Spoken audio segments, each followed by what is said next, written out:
Hello बच्चों, नमस्ते। मैं हूँ आपकी अभिलाषा दीदी और आज मैं आपके लिए एक बहुत ही शिक्षाप्रद कहानी लेकर आई हूँ, फूट का परिणाम।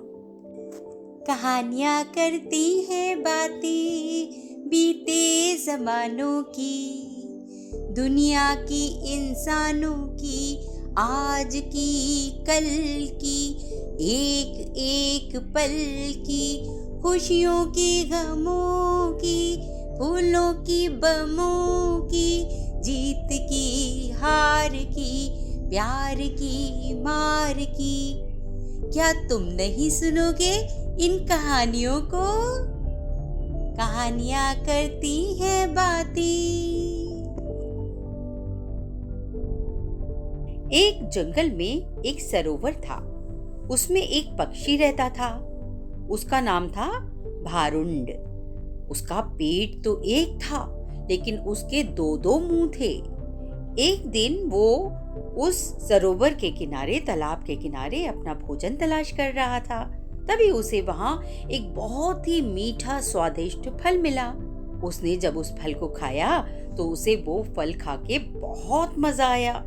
उसने सोचा कि ऐसा मीठा फल उसे कभी पहले नहीं मिला।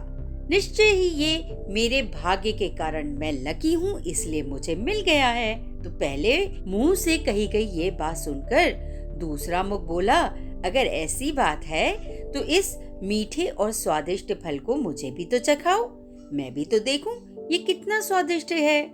ये सुनकर पहला मुंह बोला, अरे भाई, तुम चखकर क्या करोगे?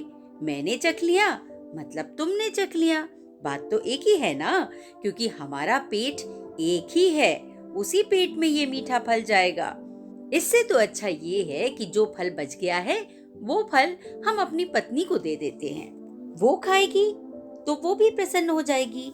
ऐसा कहकर उसने वो फल अपनी पत्नी को दे दिया। उस मीठे फल को खाकर उस पक्षी भारुंड की पत्नी भी बहुत खुश हो गई और वो पहले मुंह के साथ, जो पहले मुंह वाला पक्षी था, उसके साथ बहुत प्यार करने लगी। ये बात दूसरे मुंह को बिल्कुल गवारा नहीं हुई।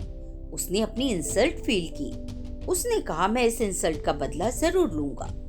एक दिन तालाब में तैरते तैरते दूसरे मुंह को एक विष वाला फल मिल गया, यानी जहरीला फल मिल गया। तो उसने पहले मुंह से कहा कि देखो, उस दिन तुम्हें मीठा फल मिला था, तुमने मुझे नहीं दिया था, और आज मुझे ये जहरीला फल मिला है तो इसे मैं खा लूंगा। तो पहले मुंह ने कहा, अरे मूर्ख, ऐसी गलती कभी मत करना, क्योंकि जो तुम खाओगे वो जाएगा तो हमारे पेट में ही ना, इससे हम मर जाएंगे।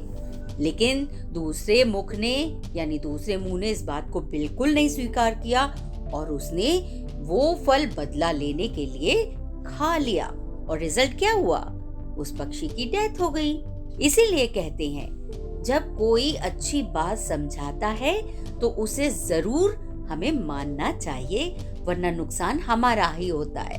और दूसरी बात, अगर कोई स्वादिष्ट, मीठी और अच्छी चीज हमें खाने के लिए मिलती है तो हमें जरूर सबके साथ शेयर करके खानी चाहिए, क्योंकि शेयरिंग इज केयरिंग। तो कहिए बच्चों, आपको कैसी लगी हमारी आज की ये स्टोरी? हमें जरूर बताइएगा।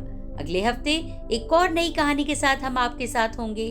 तब तक के लिए अभिलाषा दीदी की नमस्ते। बच्चों, मैं आपके लिए हर सप्ताह लाती हूँ मजेदार और शिक्षाप्रद कहानी। इन कहानियों को अपने दोस्तों को शेयर करें। अगर आप ये वीडियो को फेसबुक पर देख रहे हैं तो इसे लाइक करके शेयर कर दें, और अगर इसे यूट्यूब पर देख रहे हैं तो चैनल को सब्सक्राइब जरूर करें। साथ में बेल आइकॉन का बटन दबा दें, जिससे आपको हमारी कहानियों का वीडियो सबसे पहले मिलेगा। तो मिलते हैं बच्चों अगले सप्ताह एक नई कहानी के साथ।